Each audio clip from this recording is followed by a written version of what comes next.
Hello, আসসালামু আলাইকুম guys. আপনারা সবাই কেমন আছেন? আশা করি সবাই খুব ভালো আছেন। আমিও ভালো আছি। তো আজকে আমি খুদের ভাত রান্না করব। তো সেজন্য এখানে ভর্তার সব কিছু আমি প্রসেস করে নিচ্ছি।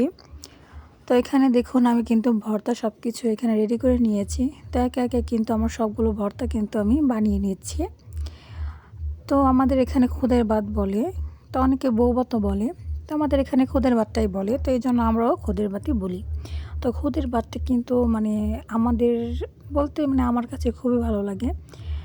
তো এখানে দেখুন আমি কিন্তু প্রায় ৫-৬ পদের ভর্তা বেটে নিয়েছি। তো দেখুন এখানে কিন্তু ভর্তা কিন্তু বাটা কিন্তু আমার হয়ে গেছে।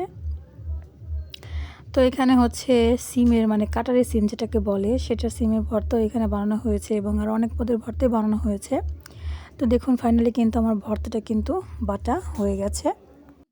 তো এখানে আছে হচ্ছে সচপাতার ভর্তা এবং হচ্ছে চাপা শুটকির ভর্তা এবং হচ্ছে এখানে লটকা শুটকির ভর্তাও আছে, চিংড়ি শুটকির ভর্তা আছে, দেন হচ্ছে দুধ কচুর ভর্তাও আছে।